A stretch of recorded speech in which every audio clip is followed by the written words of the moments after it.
Le président du Conseil économique, social et environnemental, CESE, Idrissa Seck, serait sur le point de quitter la coalition au pouvoir, Benno Bokar, BI, pour se présenter à l'élection présidentielle de 2024.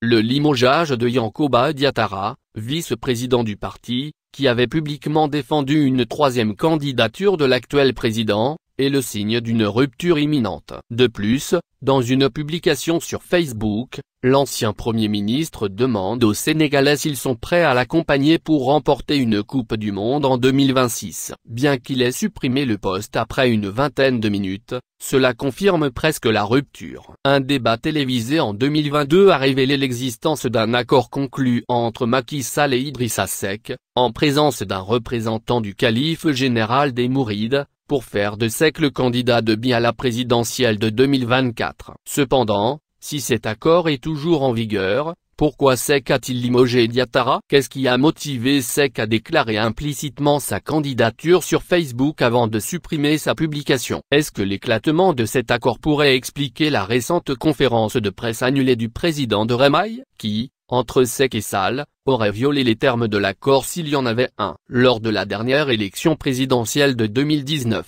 Seck a terminé en deuxième position derrière Sall avec 20,51% des voix. Cependant, s'il avait continué à être dans l'opposition, il aurait été le chef de l'opposition, car il a laissé le champ libre à Ousmane Sonko, qui avait obtenu près de 15% des voix. Depuis lors, Sonko a acquis une popularité sans précédent, attirant de nombreux jeunes et même des personnes âgées. Avec la coalition Yewa Askanwi, il a réussi à faire perdre la majorité absolue de la coalition au pouvoir à l'Assemblée nationale pour la première fois dans l'histoire politique sénégalaise. Si Seck rejoint l'opposition, il sera loin derrière Sonko. De plus, sa base politique de Thiès a été conquise par Sonko et ses alliés lors des dernières élections locales et législatives en janvier et juillet 2022. Si Seck a perdu jusqu'à sa base politique, sur quel électorat autre que celui de BI compterait-il pour sa campagne présidentielle en 2024? Ce serait presque un pari perdu d'avance. Le chef de l'État, Macky Sall, a annoncé lundi l'implantation de nouvelles unités de l'armée jusque dans les zones les plus excentrées, afin de mieux affirmer la souveraineté de l'État et assurer la sécurité des personnes et des biens.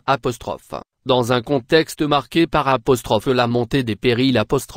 Face à la montée des périls, nous poursuivons la sécurisation du territoire national avec l'implantation de nouvelles unités jusque dans les zones les plus excentrées, afin de mieux affirmer la souveraineté de l'État et assurer la sécurité des personnes et des biens. A-t-il déclaré dans son discours radio-télévisé à la veille du 63e anniversaire de l'accession du Sénégal à l'indépendance. Le métier difficile des armes que vous avez choisi est devenu encore plus complexe et plus risqué, en ces temps où les menaces sont plus diffuses, plus nombreuses et plus imprévisibles. A-t-il dit en s'adressant aux forces armées sénégalaises. Il a renouvelé sa confiance et son soutien aux officiers, sous-officiers et militaires du rang avant de saluer la mémoire de leurs défunts frères d'armes et de réitérer à leur famille sa solidarité et sa compassion. Aux blessés parmi vous, j'adresse mes vœux de prompt rétablissement. Au nom de la nation, je vous redis notre satisfaction et notre fierté. Je salue votre fidélité à la symbiose armée-nation, votre attachement aux valeurs de la République et des institutions, et vos qualités professionnelles, dans la conduite de vos missions au service de la nation et de la paix dans le monde. A dit le chef de l'État.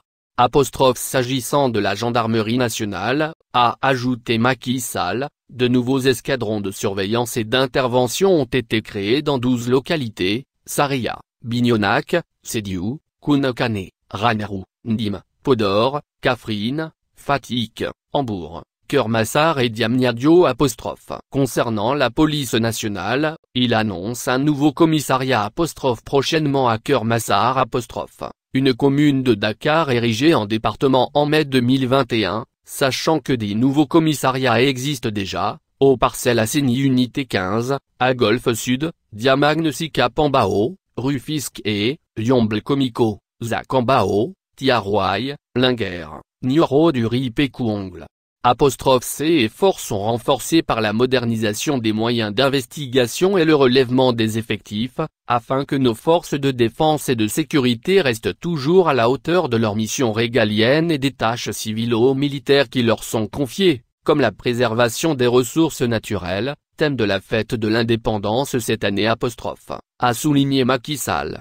Il assure la protection de nos ressources naturelles reste au cœur des priorités de notre souveraineté, avec la raréfaction des ressources, les pillages et trafics illicites de tout genre, et la nouvelle vocation minière, pétrolière et gazière de notre pays. Aussi dit-il tenir à la poursuite des plans d'équipement des forces de défense et de sécurité, pour qu'en tout temps et en tout lieu, elles gardent l'ascendant et soient prêtes à la riposte.